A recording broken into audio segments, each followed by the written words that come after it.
दफा भी मंगल वाले दिन आपका केस डी लिस्ट कर दिया गया था, क्या कहेंगी? देखें, यहाँ सारों के आने की फर्क पड़ता है। अच्छा देखें, यहाँ पे इसलिए सारे मेंबर्स ऑफ पार्लियामेंट भी आएंगे क्योंकि जो चीज़ इस वक्त हाईलाइट करने वाली है, जिसके ऊपर सारों को तवज्जो देनी चाहिए, इस वक्त हालात कितने ख़राब हो गए हैं 26वीं तरमीम की वजह से। ये 26वीं तरमीम ही है जिसमें ये जो तारुर और भून का ये जो नमूना इन्होंने पेश किया था, क्योंकि 17 सीटों के साथ ये कितने मजबूर हैं, ये नून लीग वाले भी और पीपल्स पार्टी वाले भी। तो याद रखें, जब आपके पास ना मॉरल अथॉरिटी हो, ना आपने चोरी के मैंडेट के साथ एक असेंबली पहले बनाते हैं, फिर उनकी क्या परेशानी होगी कि उन्होंने पूरा कानून ही तबाह कर दिया है। कि उनको ये भी डर होगा कि कल खुदा ना खास्ता अपने 2-3 जज तो बैठाओ जो हमारे लिए हमारी चोरियों को, हमारे डाकुओं को, हमारे चोरीशुदा मैंडेट को, क्योंकि ये जो आर्टिकल 6 लगता है ना, अगर आप वो चोरी करें, आर्टिकल 6 लगता है ना, तो वो आर्टिकल से भी डर रहे होंगे। तो इन्होंने पूरा निज़ाम तबाह कर दिया है और आज आपके सामने उसका एक नमूना है कि इन्होंने कितना प्रेशर डाला हुआ है जजेस के ऊपर कि एक chief justice, acting chief justice high court का बारी बारी आपके साथ एक कमिटमेंट अदालत में करे।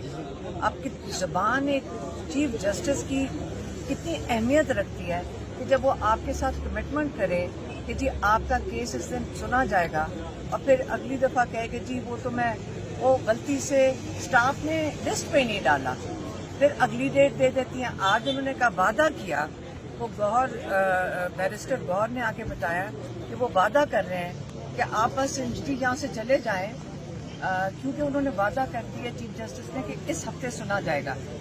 ये करके चीफ जस्टिस ने 28 तारीख को छुट्टियां कर दी।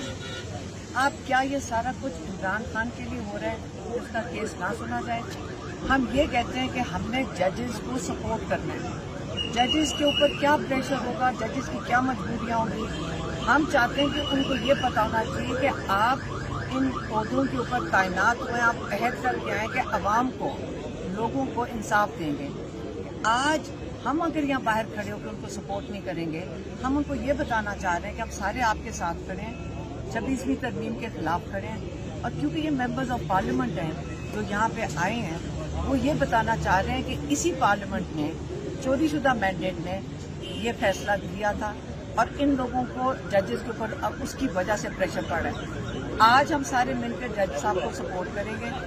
आप इनसे हम अपील करेंगे कि आपने कमिटमेंट दी थी इस हफ्ते की, हम किस इमरान खान को जेल में हर दिन जो आप डाल रहे हैं, जज साहब को ख्याल आना चाहिए कि क्यों इमरान खान के साथ ये नाइंसाफ़ी हो रही है।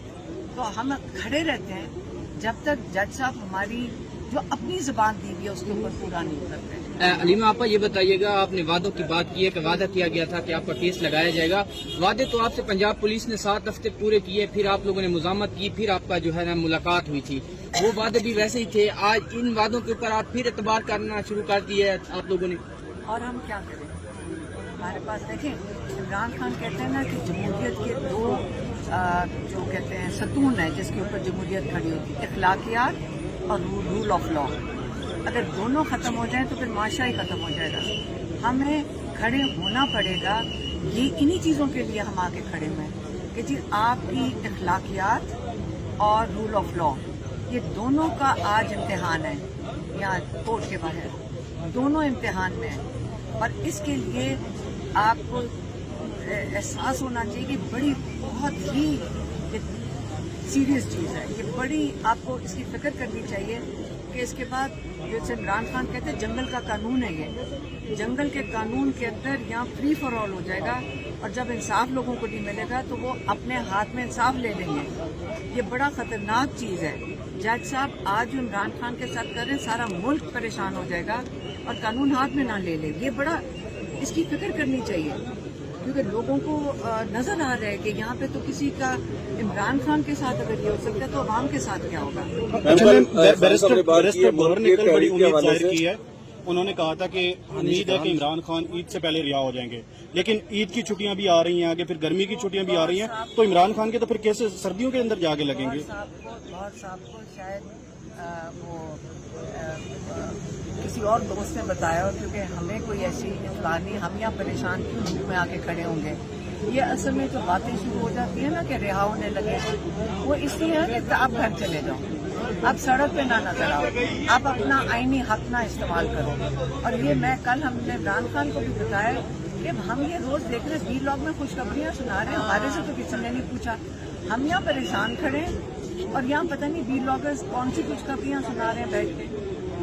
کیا پتہ گوہر صاحب نے بھی ولاگ ہی دیکھا ہو اور جس سے ان کو خوشخبری ہمیں سنا رہے ہیں. میم گزشتہ روز پشاور میں عمران خان کی رہائی کے لیے جو لگایا گیا کیمپ تھا اسے جلایا گیا ہے، آپ کی وہاں پہ حکومت ہے، خاموشی کیوں ہے اتنی؟ دیکھیں کیا حکومت وہی کرے جو مریم نواز کی حکومت کر رہی ہے؟ یہ تو غلط بات ہے، ایسی چیزیں کرنی نہیں چاہیے اور کے پی میں بھی نہیں ہونی چاہیے. اگر وہ ایسی غلط حرکت کر رہے ہیں تو کیا آپ ظلم کرنا شروع کر دیں لوگوں پہ؟ بے وقوفوں والی حرکت کی ہم کیا کریں؟ گنڈا پور میں بھی آپ کو یقین دہانی کروائی ہے کہ جب بھی عمران خان کے کیسز لگیں گے میں اپنی پوری کابینہ کے ساتھ یہاں پہ ہوں گا. تو یہاں پہ ابھی تک کوئی نظر نہیں آ رہا، نہ کابینہ کے ارکان ہیں، نہ امین گنڈا پور ہیں. پچھلی پیشی پہ بھی یہاں امین گنڈا پور اسلام آباد پہنچ گئے ہیں اور وہ یہاں آئیں گے. میم بتائیے گا کل جو پورے پاکستان میں احتجاج کے حوالے سے خان صاحب نے جو انڈیا دیا ہے لیڈرشپ کو بھی انہوں نے وارن کیا ہے، تو کب تک جو ہے خان صاحب کی رہے کی تحریک چلنے کا امکان ہے؟ دیکھیں جب عمران خان کہتے ہیں نا تیاری پکڑ لو، تو پھر عمران خان کا پہلی دفعہ انہوں نے یہ بات کی ہے. میں یہ آپ کو بتا دوں پہلی دفعہ عمران خان تیاری انہوں نے یہ کہا ہے کہ آپ تیاری پکڑیں. یہ پچھلے 2 سال میں ہم نے پہلی دفعہ سنا. تو جب عمران خان کو پتہ ہوتا ہے وہ ایسی لیڈر نہیں ہے، ہم ان کو سنتے ہیں اور ان کی جو کیا کہتے ہیں باڈی لینگویج ہے اس سے میں یہ بتا دوں وہ تیار ہے. میڈم آپ نے آرٹیکل 6 کی بات کی ہے کہ آرٹیکل 6 جو ہے وہ لگتا ہے جو قانون کی خلاف ورزی کرتے ہیں. ابھی تک قانونی آئین کی خلاف ورزی کرتے ہیں، تو یہ ابھی تک تو کسی کے اوپر آرٹیکل 6 نہیں لگا جو ہے، ابھی تک کتنی جو ہے وائلیشن ہو چکی ہیں. آپ یہ سوچیں مریم نواز نے اس دن جو بات کی کہ جو 9 مئی اور 26 کو پی ٹی آئی نے کیا ہے وہ مودی سے زیادہ برا تھا. یہ تو آرٹیکل 6 والی بات ہے. ہمارے یہاں لوگ شہید ہوئے، یہاں پہ بہاولپور میں شہید ہوئے، عورتیں بچے، یہاں پہ ایکسپورٹر لیڈر اور 4 ایئرمین شہید ہوئے ایک ایئر بیس پہ. اور وہ یہ بتا رہی ہیں وہ مودی کو ابھی بھی جب منہ کھولا تو مودی کی اس کی ڈیفینڈ کیا اس کو. آپ یہ سوچیں کہ جنہوں نے آپ پہ حملہ کیا ہے اس کی ڈیفینڈ وہ کر رہی ہیں. اور 26 نومبر کو اور 9 مئی کو کس کے اوپر اٹیک ہوا تھا؟ شہادتیں تو جو ہوئی ہیں وہ تو پی ٹی آئی کے لوگوں کی ہوئی ہیں. تو پی ٹی آئی نے اگر ایک بت جلایا تھا نا تو فکر نہ کریں. رسول پاک صلی اللہ علیہ وسلم نے جا کر بت توڑے تھے. مکہ میں جب گئے تھے انہوں نے اندر جا کے بت توڑے تھے. تو جس نے بت توڑے ہیں نا بت ہونے نہیں چاہیے، یہ مجسمے ہونے نہیں چاہیے. اور جس نے کام کیا تو اس نے میرا تو خیال ہے بہت اچھا کام کیا. اچھا میم، یہ کب تک تحریک سٹارٹ ہوگی اور اس تحریک کو آپ لیڈ کریں گی اور جو اس کی نوعیت ہوگی وہ کس طرح کی ہوگی؟ تھوڑا سا دیکھیں یہ تو عمران خان خود اپنی پارٹی کو بتائیں گے. انہوں نے پہلے پارٹی کو صفیں سیدھی کرنے کے لیے اپنی ہدایت کر دی ہے، اس کے بعد وہ پارٹی کو بتا دیں گے. لیکن ورکروں کا بڑا مطالبہ ہے کہ علیمہ خان لیڈ کریں اس تحریک کو. لیکن لیڈ کیا کرنا ہے؟ یہ لیڈ کرنا نہیں ہوتا. جس سے نکلنا نکل آئیں گے. میں اپنے آپ کو نکال لوں گی، آپ اپنے آپ کو نکال لیں. Thank you sir.